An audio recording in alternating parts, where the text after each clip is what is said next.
also normally attend.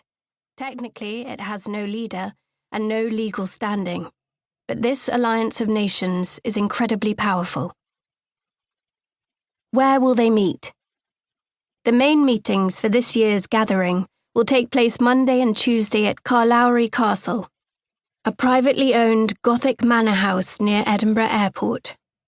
These meetings will be closed to the media, and it's unlikely we'll get even a glimpse, as the castle is tucked away amid dozens of acres of grounds, shielded from prying eyes by high walls. However, early meetings and bilaterals, meetings of just 2 or 3 nations, will take place at the Balmoral Hotel in town, and some leaders are arriving early for this reason. Carlowry can't hold all the support staff, so some will be staying at the castle, others will have rooms elsewhere in town, and will travel by convoy to the castle every morning. Along with the press and other staff, this means every hotel in the city is booked solid. How will this affect me? In short, traffic will be a nightmare. Starting tomorrow, road closures will be in place, some announced, some not announced, so prepare for the unexpected. When the US president arrives, stretches of the motorway into Edinburgh will shut down for hours for security reasons.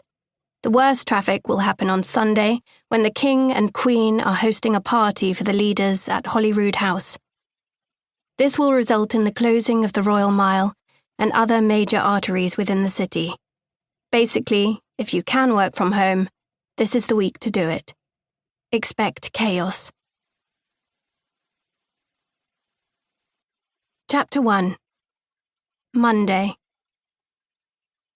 Just after midday on the first Monday in October, a long black Mercedes made its way across London. It was one of those rare, crisp autumn afternoons when the blue of the sky was almost blinding, and the sun cast the city in melting golden light. But the man in the back seat barely glanced up from his phone.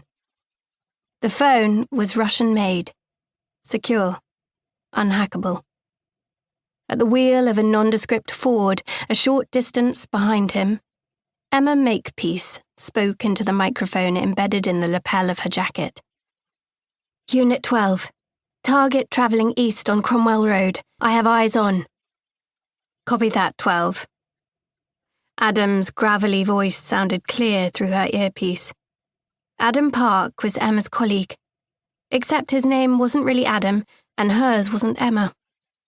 And both of them were intelligence officers who worked for an agency so secret it had no name at all. Emma watched the man's bowed head as the bulletproof saloon slid to a stop at a red light. She longed to know what he could be reading that was so fascinating. The agency had spent all morning trying unsuccessfully to find out what he was doing in England. Vladimir Balakin's private jet had landed 2 hours ago at an airport in Farnborough, 40 miles southwest of London. He'd been tailed ever since, first by Special Branch, then by a team from MI5.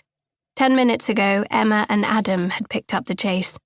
In all, 12 separate cars were pursuing him on parallel streets. This meant the cars directly behind the Mercedes kept changing, leaving nothing for its driver, a Russian intelligence officer with years of experience, to notice. As the car idled at the light, Emma saw Balakin glance up at last and speak impatiently, gesturing at the cars around them. "Don't like waiting, do you?" she whispered. Back in Moscow, he would have had a police escort rushing him through every red light because, while his true job title was a closely guarded secret, he was believed to be the second in command of the Russian intelligence agency, the FSB, one of the most feared intelligence organizations in the world. As far as the British government was concerned, he had no business being in the UK. It wasn't normal for someone that senior to travel to a country Russia counted as an enemy. It wasn't how things worked. As soon as his plane had registered a flight path to England, a pursuit team had been assembled. There might have been no legal or diplomatic means of stopping him entering the country, but Balakin would not have a single unwatched moment on London streets.